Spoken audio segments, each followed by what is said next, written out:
At a Saturday lunch, my fiancée announced, "The wedding is off. I won't live with a loser." She said it loud enough for the restaurant to hear. I said, "Thank you for your honesty." I pocketed the ring and said I'd be throwing a narrow escape party. Her family stopped laughing when I shared one detail. "I'm glad to have you here.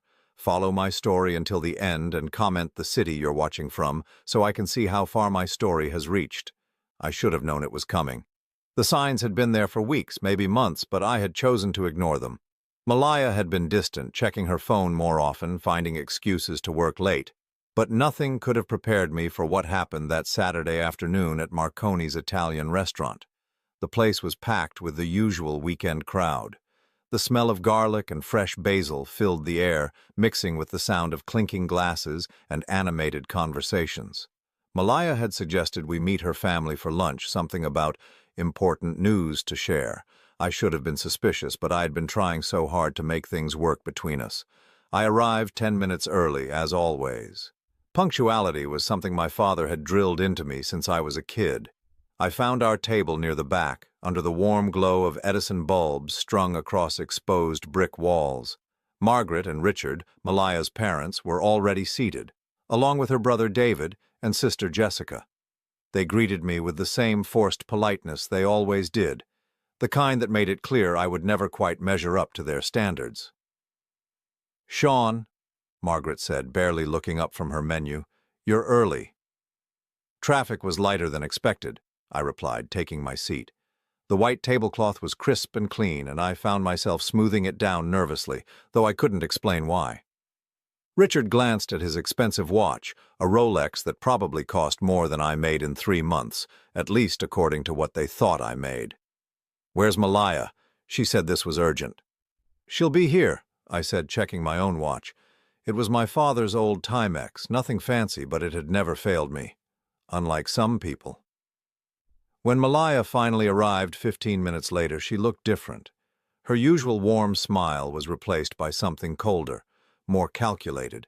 She was wearing a designer dress I had never seen before, and that Louis Vuitton handbag she claimed she couldn't afford but somehow always seemed to have new versions of. "Sorry I'm late," she said, not sounding sorry at all. She kissed her parents on the cheek but barely acknowledged me. The conversation during lunch was stilted, awkward. David talked about his latest investment deals, Jessica showed off photos from her recent vacation to the Hamptons, and Margaret complained about the service, even though our waiter Tony had been nothing but professional. I found myself barely touching my food, a knot forming in my stomach that had nothing to do with hunger. It was during dessert that Malaya dropped the bomb. She stood up suddenly, her chair scraping against the hardwood floor. The sound cut through the restaurant's ambient noise like a knife. Other diners turned to look, curious about the commotion. "I have an announcement to make," she said, her voice carrying across the room. She wasn't even trying to be discreet. I felt my blood turn cold. This wasn't how someone announced an engagement or a pregnancy. This was something else entirely.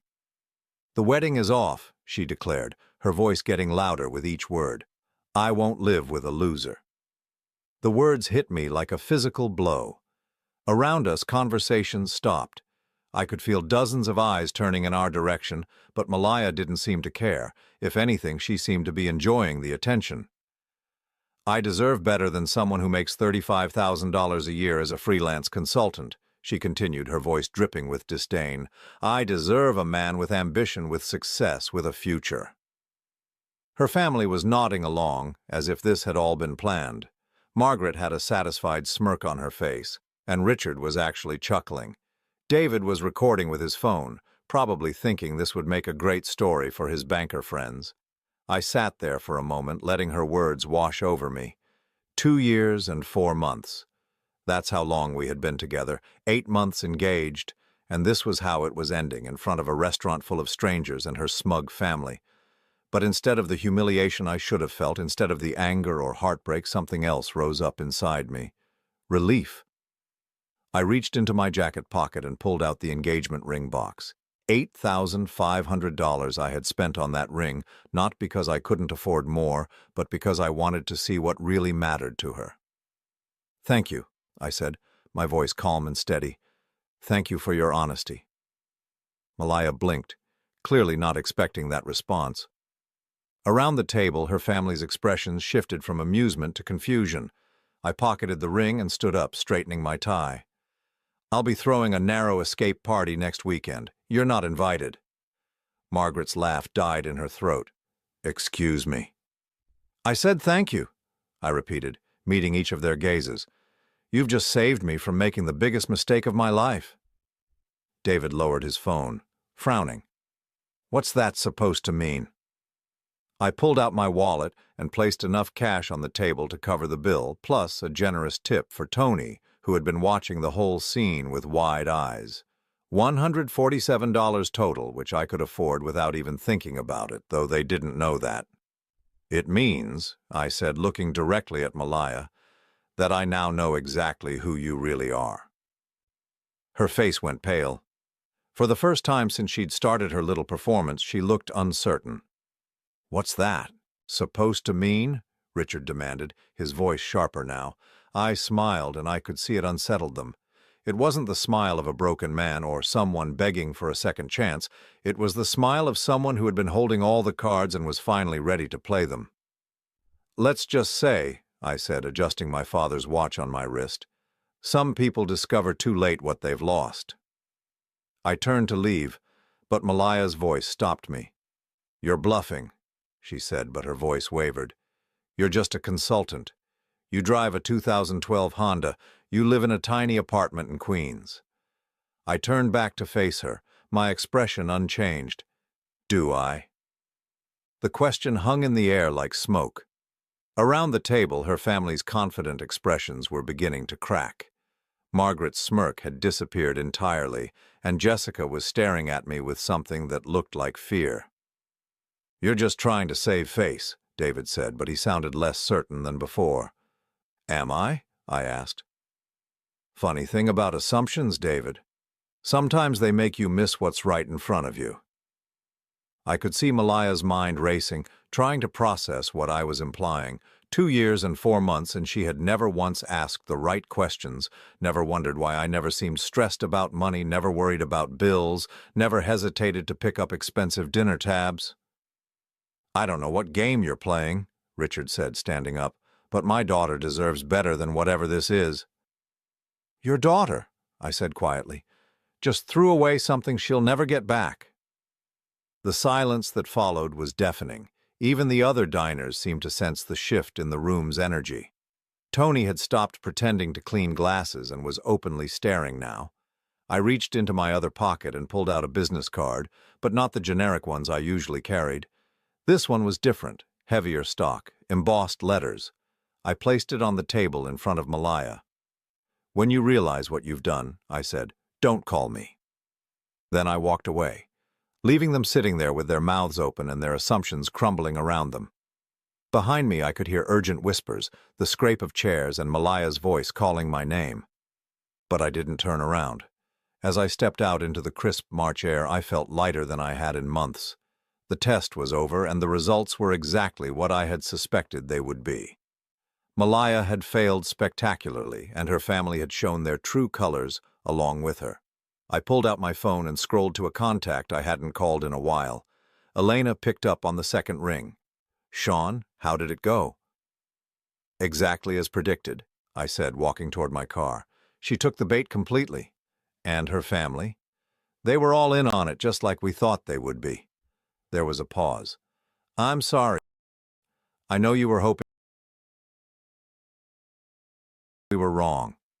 I stopped walking and looked back at the restaurant. Through the window I could see Malaya and her family in heated discussion, probably trying to figure out what had just happened. "No," I said finally, I'm not sorry at all. This was the best thing that could have happened. Because now I knew the truth, and the truth was about to set me free in ways Malaya couldn't even imagine. Her family had stopped laughing when I shared one detail, but they had no idea what was coming next. The drive back to my apartment in Queens gave me time to think, really think, about how I had ended up in that restaurant. As I navigated the familiar streets, passing the bodega where I bought my morning coffee and the dry cleaner where I took my few good suits, I realized that this day had been inevitable from the moment I met Malaya 2 years and 4 months ago. It was November 21st, 2021, at that little coffee shop on Astoria Boulevard. The place always smelled like cinnamon rolls and played indie music that was just loud enough to drown out conversations. I had been there working on my laptop, reviewing contracts for my consulting business, when she bumped into my table and spilled her latte all over my papers.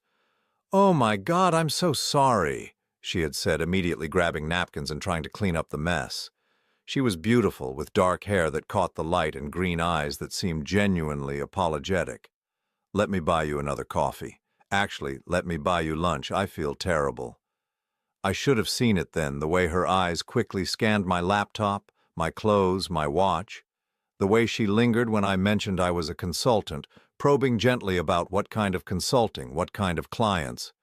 But I was lonely and she was charming, and I let myself believe that her interest was genuine. The early months were good, or at least I thought they were. Malaya was attentive, affectionate, and seemed genuinely interested in my work. She never complained when I suggested modest restaurants or free activities like walking through Central Park. She even seemed charmed by my simple lifestyle, calling it refreshingly authentic compared to the materialistic men she usually dated. But slowly, things began to change. It started with small comments. "You know, Sarah's boyfriend just got promoted to senior partner at his law firm." Or, "Jessica's husband bought her a new BMW for her birthday. Isn't that sweet?" Never direct criticism, always wrapped in innocent observations that somehow made me feel like I was failing at something. Then came the suggestions. Maybe I should network more, attend industry events, consider joining a country club. When I explained that my consulting work was more specialized and didn't require that kind of networking, she would nod and smile, but I could see the disappointment in her eyes. The worst part was meeting her family. Our first dinner at their Westchester home was like walking into a job interview I was destined to fail. Margaret greeted me at the door of their marble foyer, her smile polite but cold as the air conditioning that kept their oversized house at a constant 68 degrees. "So you're the consultant Malaya's been telling us about," she said, leading me through rooms filled with expensive furniture and artificial flower arrangements that probably cost more than most people's monthly rent. Richard was waiting in the living room, a glass of whiskey in his hand and skepticism written across his face. David, the investment banker, made no effort to hide his disdain, immediately launching into stories about his latest deals and the celebrities he rubbed elbows with at exclusive events. "Consulting," he had said that first night, the word dripping with condescension. "That's interesting. What kind of consulting exactly?" "Strategic business consulting," I had answered truthfully. "I help companies optimize their operations and improve efficiency."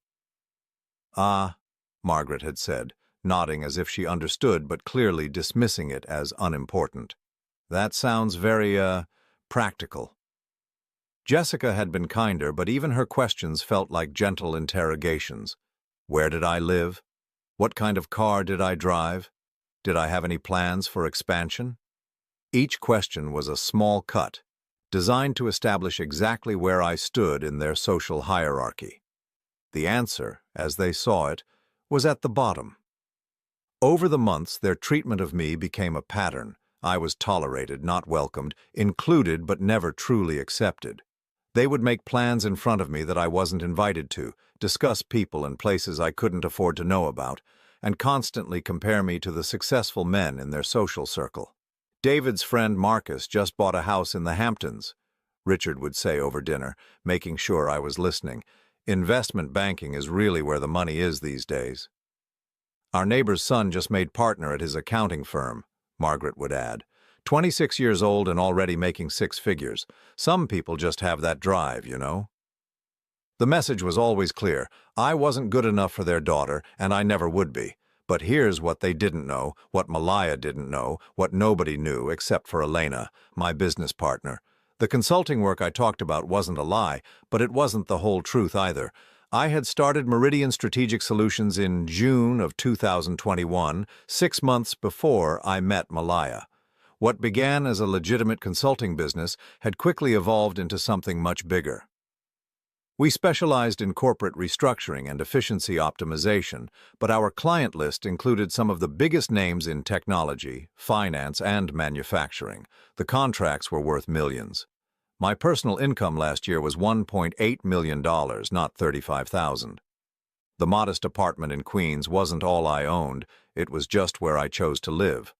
The 2012 Honda wasn't my only car, it was the one I drove when I wanted to blend in, to be underestimated. I had built something extraordinary, but I had also learned something valuable about people along the way. Success changes how people see you, but it also reveals who they really are. Some people love you for what you can give them, others for who you are when you have nothing to give. I wanted to know which kind of person Malaya was, so I created a test, one that would reveal her true character. I lived modestly, spoke humbly about my work, and watched how she treated me when she thought I was just another struggling consultant. For 2 years and 4 months I maintained the charade, hoping that maybe, just maybe, she was different. The signs were all there, of course. The way she always let me pay for dinner but never seemed concerned about the cost. The designer items that appeared in her wardrobe, despite her claims of financial stress. The way she would disappear for hours, claiming work obligations that seemed increasingly suspicious. Last month, I had hired a private investigator, not because I enjoyed being paranoid, but because something about Malaya's behavior had shifted. The late nights, the secretive phone calls, the way she would quickly minimize her computer screen when I walked into the room. What I discovered broke my heart, but it also validated every instinct I had been trying to ignore. Malaya wasn't just materialistic and shallow, she was actively planning a future that didn't include me, at least not in the way I had hoped. The details were still coming together, but what I already knew was enough to understand that today's restaurant scene wasn't spontaneous. It was calculated, planned, and executed, with the kind of precision that suggested this had been her goal all along. Sitting in my apartment that evening, looking out at the streetlights reflecting off the windows of neighboring buildings, I felt a strange mixture of sadness and relief. The sadness was for the love I thought we had shared, for the future I had imagined with someone who had never really seen me as anything more than a placeholder. The relief was for the bullet I had dodged, for the truth I had finally uncovered, and for the freedom I was about to reclaim. My phone had been buzzing all evening, 17 missed calls from Malaya, 12 from Margaret, 8 from David, and even 3 from Richard. The voicemails were a symphony of confusion, anger, and growing panic as they began to realize that something about their assumptions might have been very, very wrong. I listened to exactly one of them, the most recent from Malaya herself. "Sean, I don't know what you think you're proving, but this is childish. Call me back. We need to talk about this like adults. I know you're hurt, but you can't just walk away from 2 years together because of one fight. Call me." One fight, that's what she called the public humiliation she had, orchestrated in front of a restaurant full of strangers. I deleted the voicemail and turned off my phone. Tomorrow I would begin to show them exactly what they had lost. But tonight, I wanted to sit with the quiet satisfaction of knowing that I had finally seen through their masks, just as they were about to discover what had been hidden behind mine. The test was over, and the real education was about to begin. Gray and drizzling, the kind of weather that matched the storm brewing in Malaya's world. I knew she would be calling, texting, maybe even showing up at my apartment. What I didn't expect was for her to be waiting in the lobby of my building at 7:30 in the morning looking like she hadn't slept. She was still beautiful, even with dark circles under her eyes and her usually perfect hair pulled back in a messy ponytail. But now I could see past the surface, past the carefully constructed image she had maintained for 2 years and 4 months. "We need to talk," she said the moment I stepped out of the elevator. Her voice was different now, missing the confidence she had displayed at the restaurant. "You can't just ignore my calls forever." I checked my father's Timex and shook my head. "I have a meeting at 8, this will have to wait." "A meeting?" She almost laughed. "Sean, drop the act. I know you don't have any important meetings. You're a freelance consultant who works from coffee shops." I paused at the lobby door, my hand on the handle. Through the glass, I could see my Honda parked at the curb, but I also noticed something else. A black Mercedes sedan was waiting across the street, engine running. My driver was early.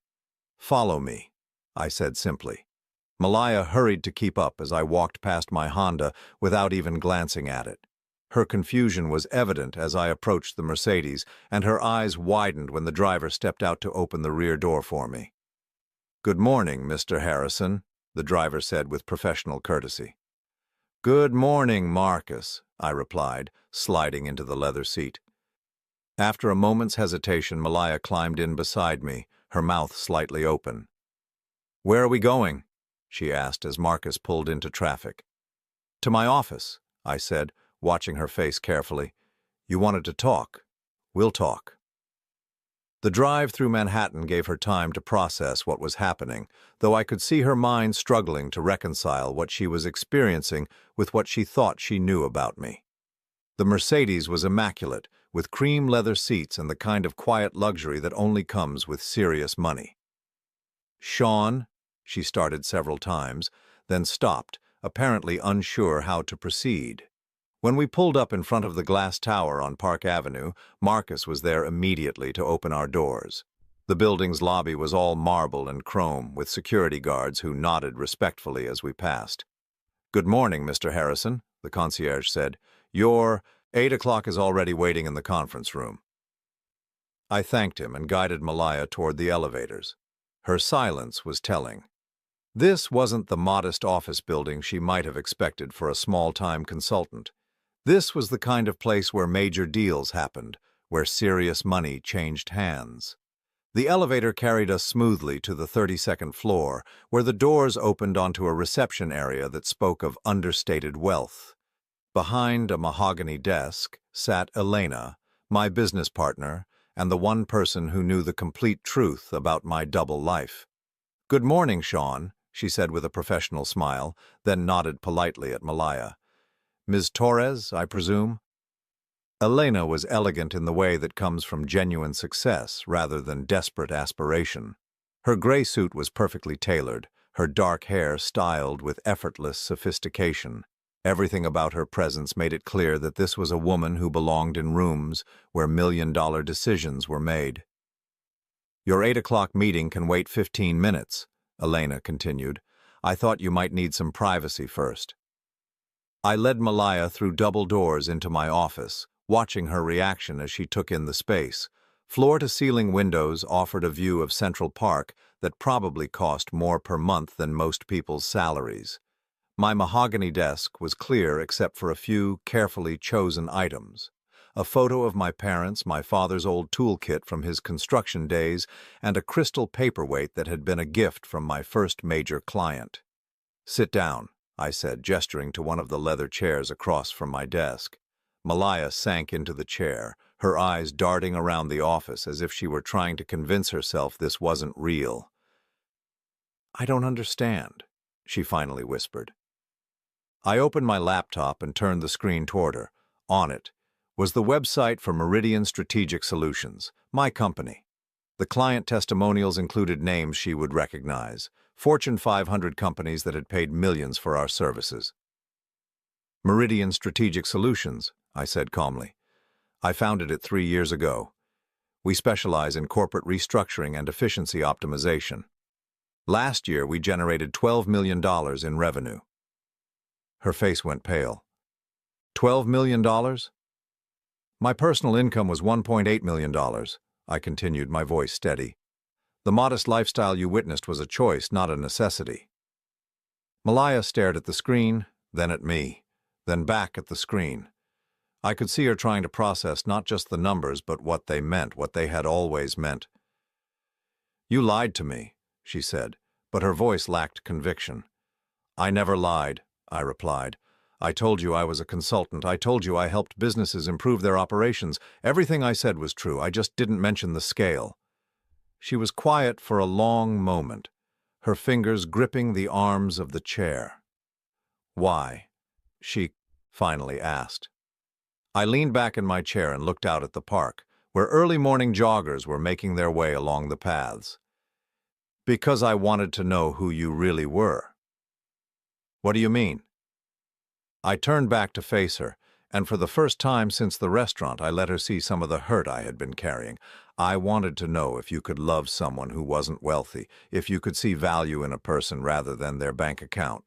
That's not fair, she protested. You set me up.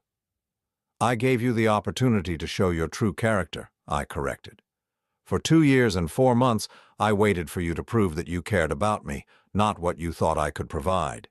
Instead, you spent that time making it clear that I wasn't good enough for you. Her eyes filled with tears, but I couldn't tell if they were from regret or frustration. But I did care about you. I loved you. Did you? I asked quietly. Because the woman who loved me wouldn't have humiliated me in a restaurant full of strangers. She wouldn't have called me a loser for not meeting her financial expectations.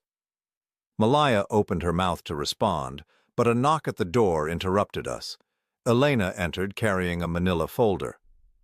I'm sorry to interrupt, she said, but there's something you both need to see. She placed the folder on my desk and opened it, revealing a series of photographs and documents.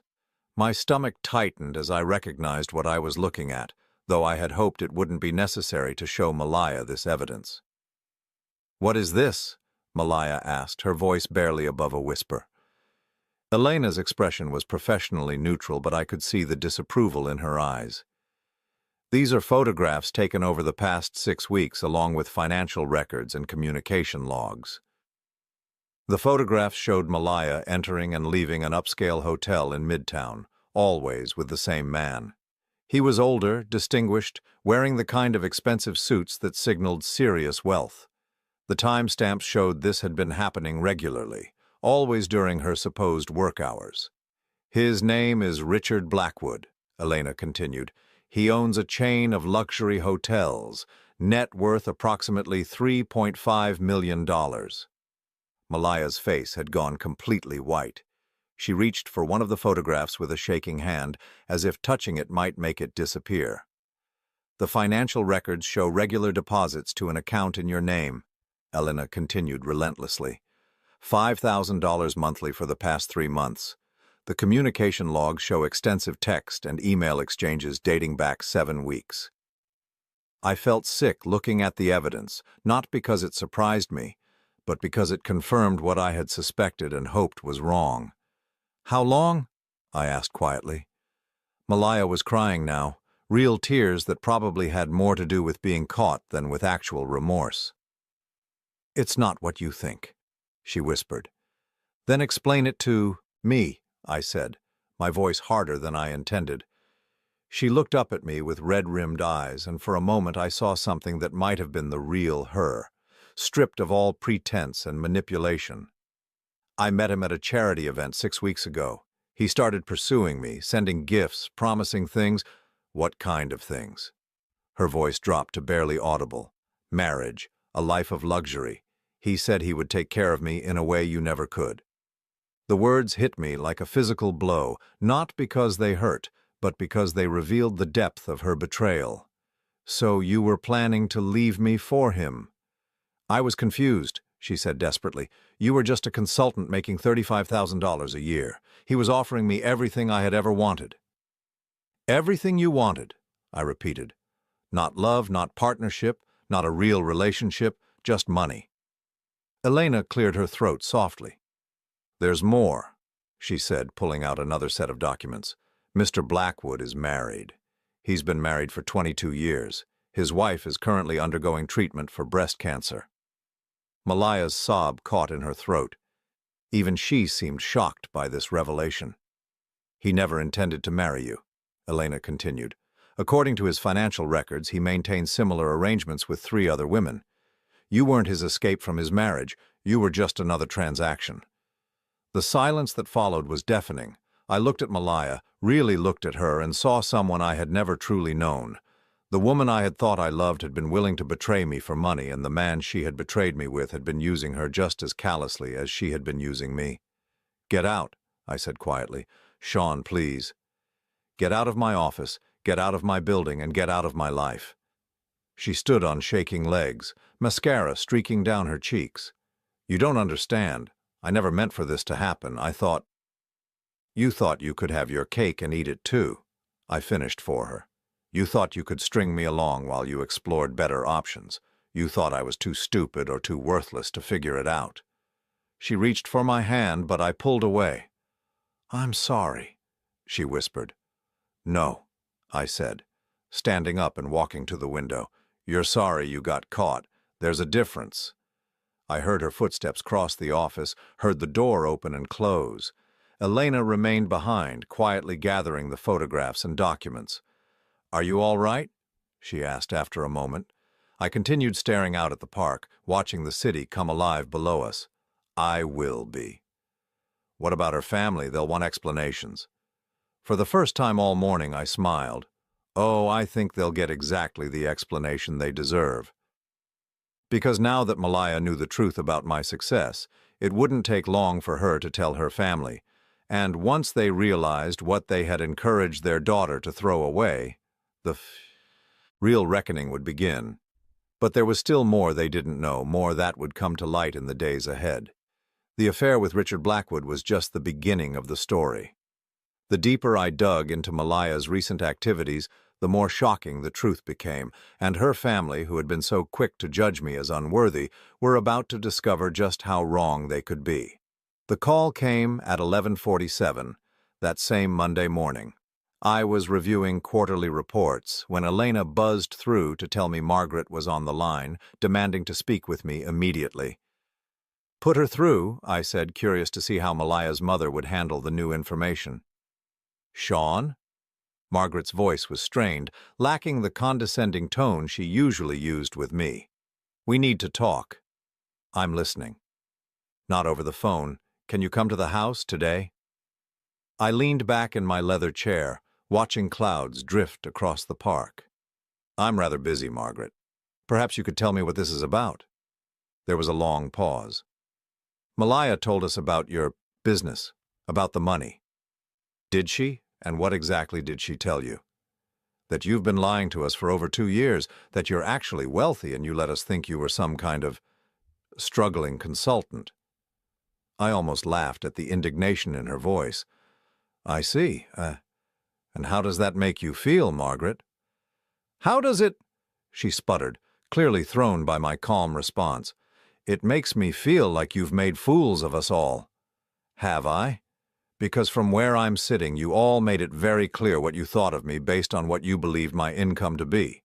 I simply allowed you to reveal your true characters." The silence stretched long enough that I wondered if she had hung up. Finally, she spoke again, her voice smaller than before. "We need to fix this, Sean. Malaya is devastated. She loves you." "Does she?"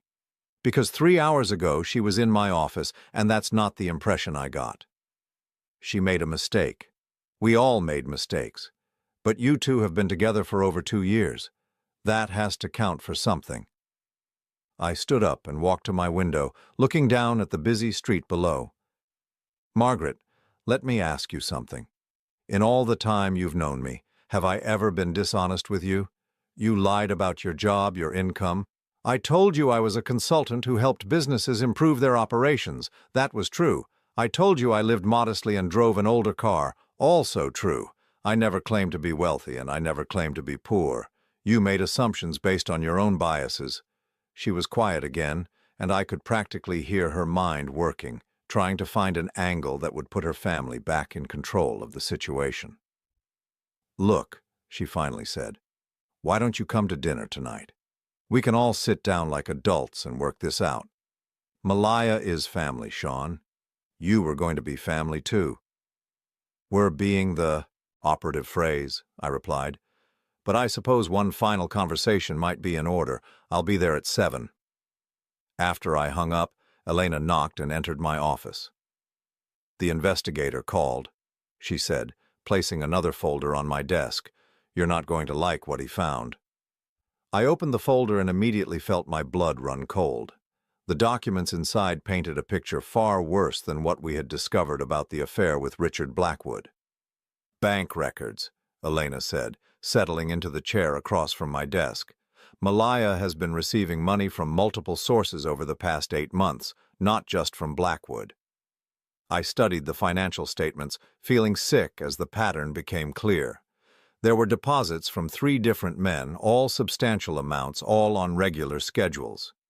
"Who are they?" I asked, though I wasn't sure I wanted to know.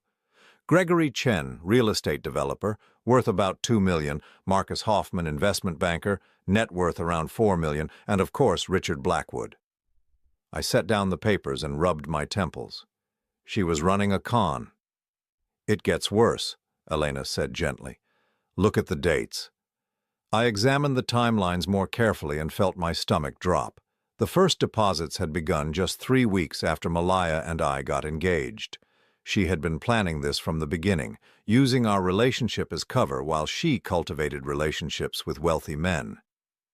"There's something else," Elena continued, pulling out a printed email thread. "These are communications between Malaya and her sister Jessica. They were intercepted from Malaya's iCloud account. I read through the messages, each one making me feel more nauseated than the last. Jessica: "How's Operation Upgrade going?" Malaya: "Better than expected. Found 3 potentials, all with serious money. The hotel guy is the most promising, but the banker might leave his wife."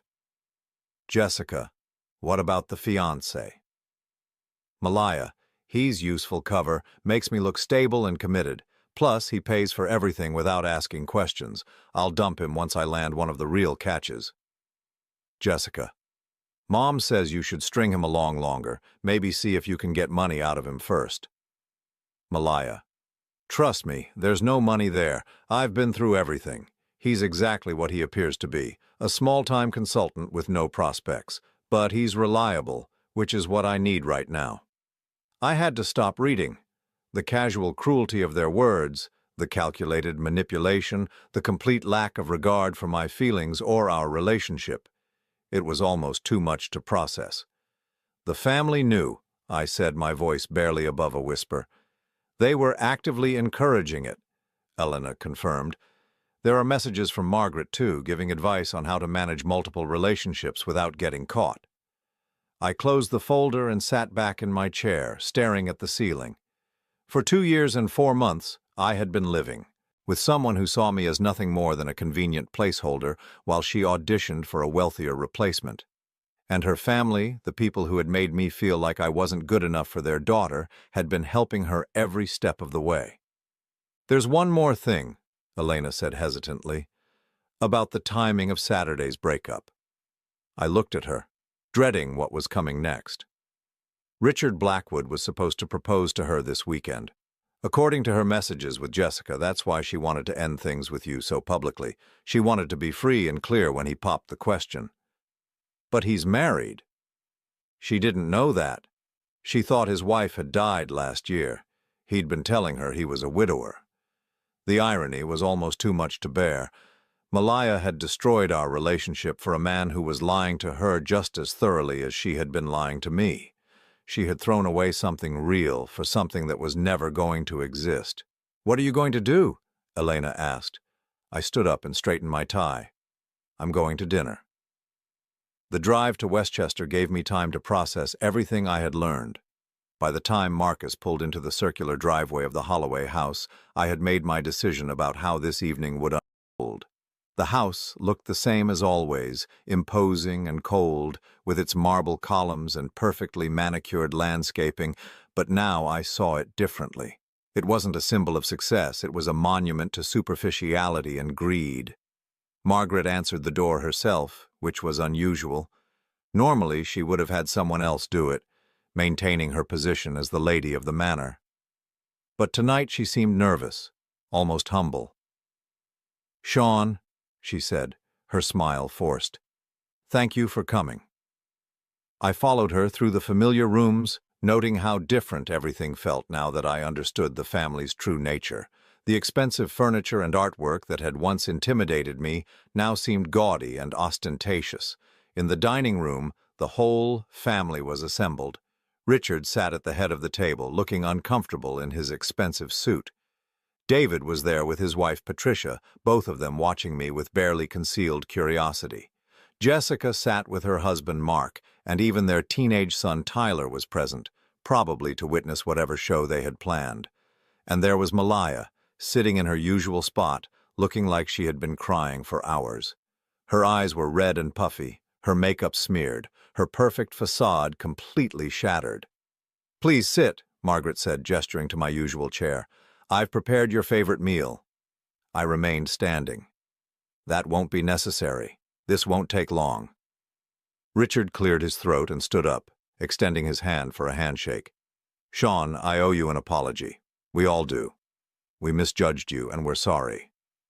I looked at his outstretched hand, but didn't take it. Are you really sorry, Richard? Or are you sorry that you were wrong about my net worth?" His hand dropped slowly. We made assumptions. That was wrong of us." "You made assumptions based on your belief that a person's value is determined by their bank account," I said, my voice calm but cutting. "And now that you know I have money, you want to pretend that the past 2 years never happened." Margaret stepped forward. "We were protecting our daughter. Any parent would want to know that their child's partner can provide for them." "Provide for them?" I turned to look at Malaya, who was staring at her plate. "Is that what you told them, Malaya, that you needed someone to provide for you?" She looked up, tears streaming down her face. "Sean, please. I know I made mistakes, but we can fix this. I love you." "You love me," I repeated. "Tell me, which version of me do you love? The struggling consultant you dumped on Saturday or the millionaire you discovered on Monday?" "I love you," she insisted. "I've always loved you." I pulled out my phone and scrolled to the email thread Elena had shown me earlier. "Really?" "Because I have some messages here that suggest otherwise." The color drained from her face. "What messages?" I began reading aloud from her conversation with Jessica, watching as her family's expressions shifted from confusion to horror to outrage. When I got to the part about using me as useful cover while she pursued real catches, Margaret gasped audibly. "That's enough," Richard said, but his voice lacked authority. "Oh, but there's more," I continued, reading the messages about managing multiple relationships and Margaret's advice on not getting caught. It seems this was a family enterprise. The silence that followed was deafening. Even Tyler, the teenager, looked uncomfortable with what he was hearing. "We didn't know," Margaret whispered. "We didn't know that there were other men." "But you knew she was planning to leave me," I said. "You encouraged it. You helped her see me as nothing more than a stepping stone to something better." David finally found his voice. "Look, maybe we handled this wrong, but you can't blame us for wanting what's best for Malaya." "What's best for Malaya," I said, "was a man who loved her enough to commit his life to her. What's best for Malaya was someone who would have supported her dreams and stood by her through anything. But that wasn't enough for any of you, was it? Because I wasn't rich enough to impress your friends." I walked around the table, looking at each of them in turn. "The truly tragic thing is that I would have given Malaya everything. Not just money, but love, loyalty, partnership. I would have built a life with her that had real meaning. Instead, you all convinced her to chase fool's gold." Malaya stood up suddenly, her chair scraping against the hardwood floor. "It's not too late, Sean. We can start over. I'll make it up to you, I promise." I looked at her, this woman I had once thought I would marry, and felt nothing but pity. "Malaya, do you even know what love is? Because what you're offering me isn't love. It's a business proposition based on my bank balance." "That's not true," she protested. "Isn't it? If I lost everything tomorrow, if my business failed and I really was just a struggling consultant, would you still want me back?" The question hung in the air, like smoke. She opened her mouth to answer, then closed it again. Her silence was answer enough. "That's what I thought," I said. "You don't love me, Malaya. You love what you think I can give you, and that's not love at all." I turned to address the whole family one final time. "You all taught her that money was more important than character, that wealth was more valuable than genuine affection. Congratulations, you created exactly the kind of person you deserve." As I walked toward the door, Richard called after me. "Wait, Sean, we can work this out. We're family." I stopped and turned back one last time. No, Richard. We're not family. We never were. Family doesn't treat each other the way you've treated me. Family doesn't manipulate and scheme and measure each other's worth by their net worth. I looked at Malaya one final time. I hope you find what you're looking for, Malaya, but when you do, remember that anything built on lies and greed will eventually crumble. Then I walked out of that house and out of their lives forever. As Marcus drove me back to the city, I felt a weight lifting from my shoulders that I hadn't even realized was there. The pain was real, but so was the relief. I had escaped something that would have destroyed me eventually, and I had learned exactly what kind of people I never wanted in my life again. But even as I celebrated my narrow escape, I knew that the full consequences of this revelation were still unfolding. Malaya's world was about to collapse completely, and her family was about to discover that their values had cost them more than they could possibly imagine. The phone calls started at 6 in the morning on Tuesday, first from Malaya, then Margaret, then David, then Jessica. By noon, I had received 43 calls and 27 text messages. I ignored them all, but Elena kept me updated on the escalating desperation in their voicemails. Malaya's offering to sign a prenup, Elena reported during our lunch meeting at a quiet bistro near the office. Margaret says they'll pay for couples counseling. David wants to meet to discuss this like businessmen. I cut into my salmon and shook my head. They still don't understand that this isn't about money or contracts or negotiations. This is about character, and you can't fix that with paperwork. Elena smiled grimly. There's more. Richard Blackwood's wife found out about the affair. She's filing for divorce and naming Malaya as a co-respondent. The hotel chain's board is conducting an investigation into his conduct. And the other men. Gregory. Chen ended his arrangement with Malaya the moment his lawyer advised him it could complicate his upcoming custody hearing. Marcus Hoffman transferred to the London office rather than deal with the potential scandal. I felt a grim satisfaction knowing that Malaya's carefully constructed web of deception was unraveling, but it was tempered by something else. Despite everything she had done to me, I took no joy in watching her world collapse. I had loved her once, or at least I had loved who I thought she was. What about her family? I asked. That's where it gets interesting, Elena said, pulling out her tablet. David's been bragging about his connection to you at work, telling his colleagues that his sister's ex-fiancé is the Sean Harrison who owns Meridian Strategic. His boss asked if you might be interested in consulting on a major merger they're working on. I raised an eyebrow. David's trying to use my success to advance his own career. It gets better. Margaret's been calling around to their social circle, trying to do damage control. Apparently she's been telling people that there was a misunderstanding and that you and Malaya are working things out. She's even gone so far as to tell the country club that you'll be joining as soon as the wedding happens. The audacity was breathtaking. Even after everything that had been revealed, they were still trying to manipulate the situation to their advantage, still trying to claim ownership of my success. I think, I said carefully, it's time they understood that their actions have consequences beyond just losing me. Elena's smile was sharp. What did you have in mind? That afternoon, I made 3 phone calls.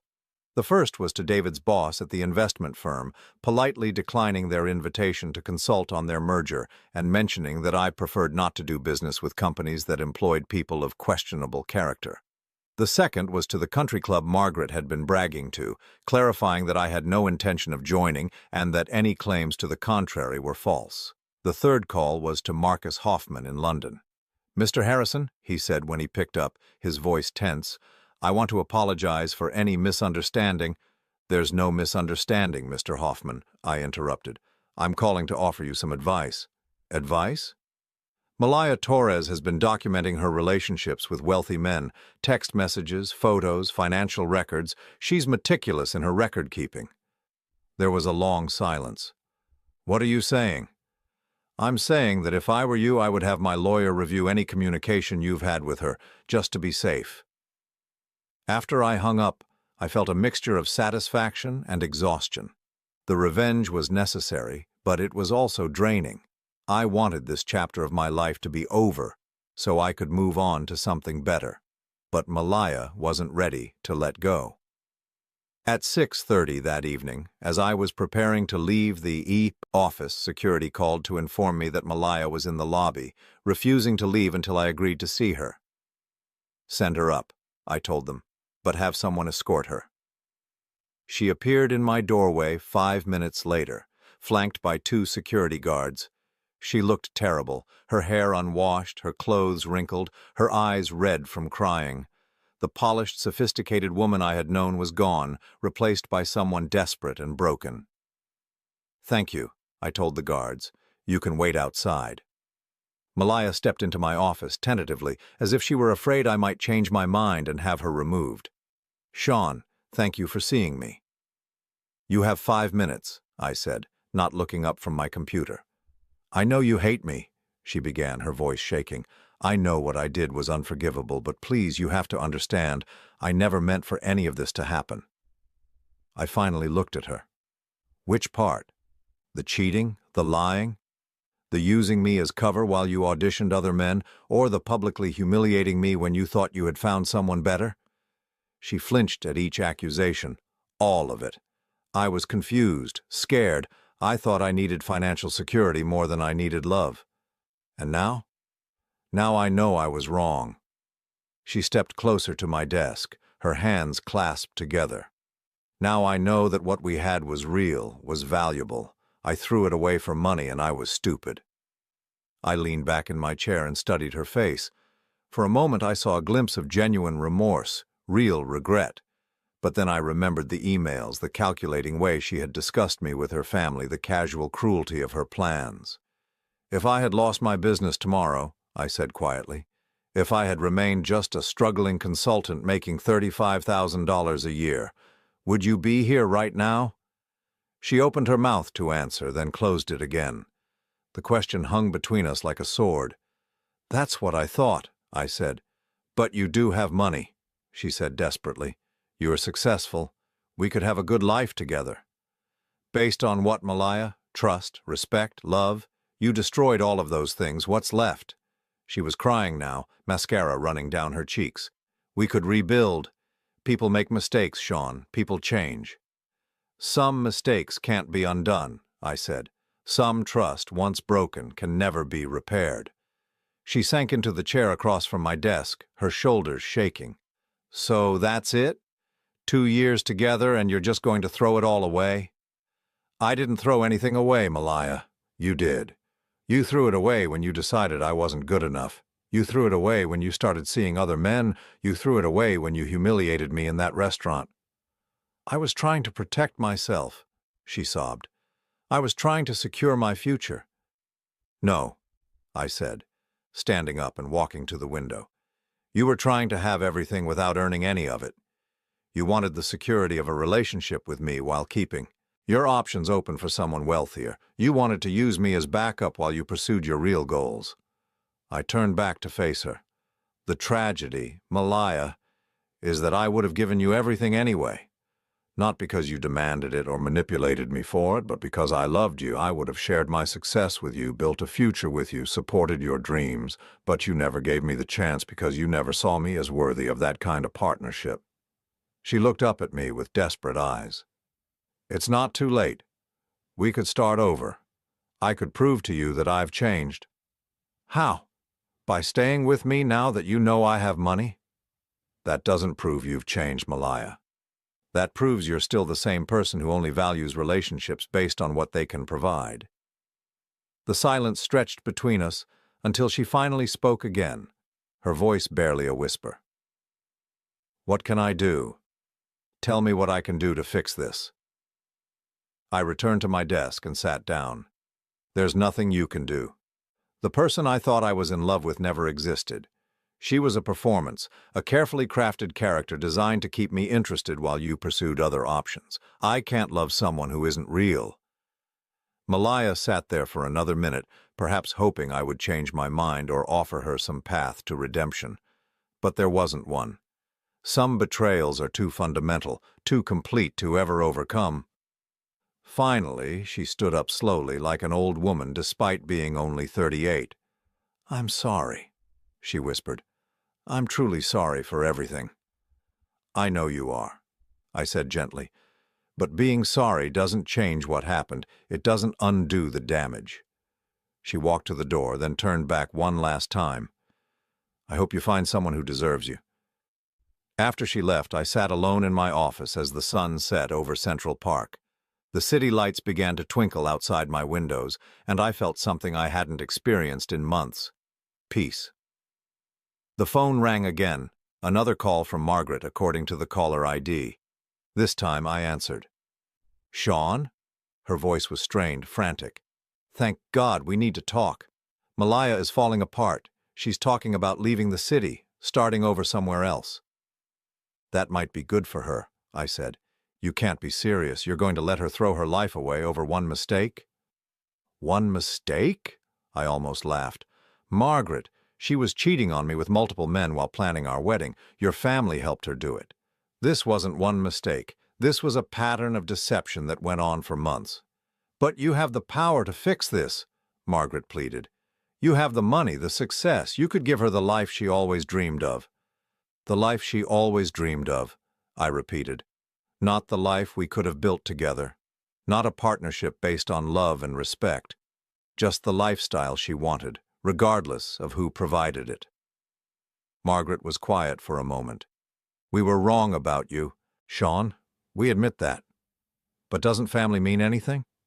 Don't 2 years together count for something?" "Family," I said, "means people who love and support each other unconditionally. People who see value in each other beyond money and status. You never treated me like family, Margaret. You treated me like an obstacle to your daughter's social advancement." "That's not true." "It is true.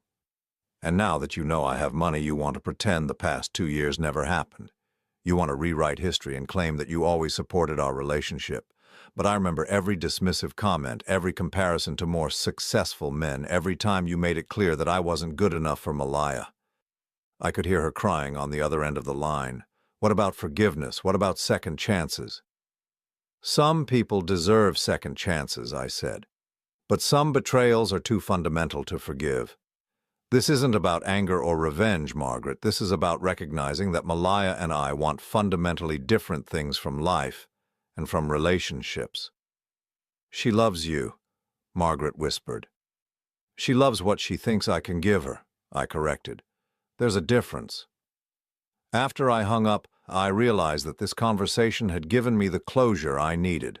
The desperate calls, the pleading, the attempts to negotiate their way back into my life. None of it was about love or genuine remorse. It was all about the money they now knew I had.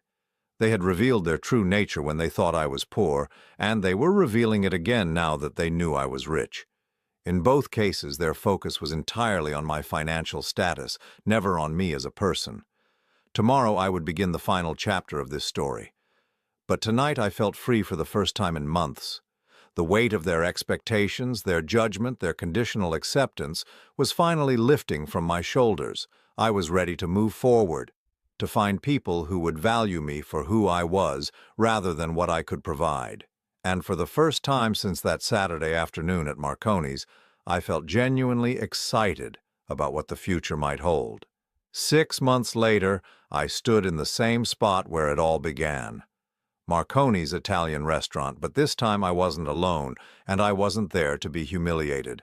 I was there to celebrate. The October evening was crisp and clear, and the restaurant's warm light spilled onto the sidewalk through its large windows. Inside, the familiar smell of garlic and fresh basil brought back memories of that terrible Saturday afternoon in March, but they no longer held any power over me. "Are you sure about this place?" asked Sarah, squeezing my hand gently. "We could go somewhere else."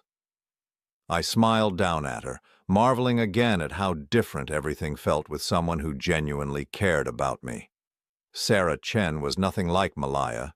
She was warm where Malaya had been calculating, genuine where Malaya had been manipulative, content with simple pleasures where Malaya had demanded luxury. "I'm sure," I said. "This is where I learned the most important lesson of my life. Sarah was a pediatric nurse I had met 4 months earlier at a charity event my company had sponsored. She drove a 7-year-old Toyota, lived in a modest apartment in Brooklyn, and had no idea about my financial situation when she agreed to our first coffee date. For the first time in years, I was experiencing what it felt like to be loved for who I was, rather than what I could provide. We had been taking things slowly, building our relationship on a foundation of honesty and mutual respect. I had told her about Malaya early on, not in great detail, but enough for her to understand why trust was important to me. She had shared her own story of a failed engagement to a man who had expected her to give up her career to support his ambitions. "Table for Harrison," I told the hostess, who smiled and led us to a quiet booth in the back. As we walked past the spot where I had been publicly humiliated 6 months earlier, I felt nothing but gratitude. That moment of pain had led me to this moment of genuine happiness. Tony, the same waiter who had witnessed the breakup, approached our table with a knowing smile. "Mr. Harrison," he said warmly, "good to see you again. You look much happier." "I am," I said, meaning it completely. "Tony, I'd like you to meet Sarah." As we enjoyed our dinner, Sarah told me about her day at the Children's Hospital, her eyes lighting up as she described a young patient who had finally responded to treatment. Her passion for her work, her genuine care for others, and her complete lack of interest in material possessions reminded me what real values looked like. "I have something to tell you," I said as we shared dessert. "Something I should have told you weeks ago." Sarah's expression grew serious. "What is it?" I reached across the table and took her hands. "My business is doing better than I've let on. Much better." She frowned slightly. "What do you mean?" "I mean I'm wealthy, Sarah. Very wealthy. I own a multi-million-dollar company, I live modestly by choice, and I've been waiting to see how you felt about me before I shared that information." Sarah was quiet for a long moment, processing what I had told her. "So when you said you were a consultant—" "I am a consultant, I just didn't mention the scale of my operation." She leaned back in her seat, studying my face. "You were testing me." "I was protecting myself," I said honestly. "I learned the hard way that money changes how people see you, and I needed to know that what we have is real." Sarah was quiet for another moment, then smiled. "And what we have is real, isn't it?" "Yes," I said without hesitation. "It's the most real thing I've ever experienced." She squeezed my hands. "Then your bank account doesn't change anything. I fell in love with the man who brings me coffee when I work double shifts, who listens to my stories about difficult patients, who holds my hand during sad movies. I don't care if you have $12 or $12 million. $12 million is closer to accurate," I admitted. Sarah's eyes widened slightly, then she started laughing. "You know what? Good for you, but tomorrow I'm still going to pay for my own lunch like I always do." That night, as we walked through Central Park under the stars, I felt a peace I hadn't known was possible. Sarah wasn't interested in changing me, upgrading me, or using me as a stepping stone to something better. She simply enjoyed my company, valued our conversations, and appreciated the small gestures that had nothing to do with money. "Can I ask you something?" she said as we sat on a bench overlooking the pond. "Anything." "What happened to Malaya? The woman from before?" I had wondered when this question would come up. "Her world fell apart pretty completely. The affair with Richard Blackwood became public when his wife filed for divorce. The other relationships ended badly. Her family's reputation in their social circle was damaged. Last I heard, she had moved to California to start over." "Do you ever feel sorry for her?" I considered the question carefully. "I feel sorry for the person she might have been if she had made different choices, but I don't regret how things ended. She taught me that compatibility isn't just about attraction or shared interests. It's about shared values." Sarah nodded. "My ex taught me something similar. He wanted me to quit nursing because he said it wasn't prestigious enough for his political ambitions. He couldn't understand that helping people gave my life meaning." "What did you do?" I gave him back his ring and told him to find someone whose dreams mattered less than his image. I smiled, admiring her strength. No regrets? None, she said firmly. Just like you, I learned that some people love you for who you are, and others love you for what they think you can do for them. The trick is figuring out which is which before you waste too much time. As we made our way back to her apartment, my phone buzzed with a text message. I almost ignored it, but something made me glance at the screen. It was from an unknown number, but I recognized the message immediately. I saw your engagement announcement in the Times. She's beautiful. I hope you're happy. Sarah noticed my expression. Everything okay? I showed her the message. Malaya saw our engagement announcement. Sarah raised an eyebrow. We're engaged? I stopped walking and turned to face her, suddenly nervous. I was hoping we could be. I pulled out a small velvet box from my jacket pocket. Inside was a ring that had taken me weeks to choose, not because of its price, but because I wanted something that reflected Sarah's personality. Elegant but not ostentatious, beautiful but practical. Sarah Chen, I said, dropping to one knee right there on the sidewalk. Will you marry me? Her hands flew to her mouth, tears springing to her eyes. Are you serious? Completely serious. I love you. I love your kindness, your strength, your complete disregard for anything that doesn't matter. I love that you see the best in people, including me. I love that you'd rather spend a Saturday volunteering at the free clinic than shopping for things you don't need. She was crying now, nodding before I even finished the question. Yes, she whispered. Yes, of course. As I slipped the ring onto her finger, a small crowd of strangers who had stopped to watch began applauding. Sarah laughed through her tears, and I felt like the luckiest man in the world. Later that night, as we called our families to share the news, I reflected on the journey that had brought me to this moment. The pain of Malaya's betrayal had been real and deep, but it had also been necessary. It had forced me to examine what I really wanted from life and from love. I had learned that true partnership isn't about what two people can get from each other, but about what they can build together. I had discovered that genuine love doesn't seek to upgrade or improve. It accepts and cherishes what already exists. Most importantly, I had realized that the right person doesn't need to be convinced of your worth. They see it immediately and never question it. 3 months later, Sarah and I were married in a small ceremony at the Botanical Gardens in Brooklyn. My parents were there, along with Elena and a few close friends. Sarah's family filled the other side, warm and welcoming people who had accepted me immediately and completely. As we exchanged vows under an arbor of autumn leaves, I thought about the promises we were making. They weren't about financial security or social status or material comfort. They were about being true partners through whatever life might bring, about supporting each other's dreams without losing our own, about building something together that was stronger than either of us could create alone.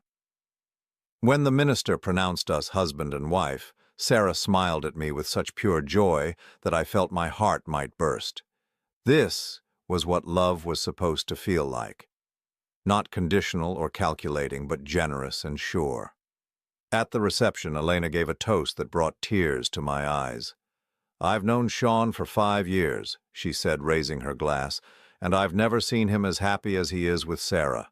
She brings out the best in him, not by demanding that he change, but by loving exactly who he is. As the evening wound down and Sarah and I danced to our favorite song, she whispered in my ear, "Thank you for waiting for me." "Thank you for being worth the wait," I replied.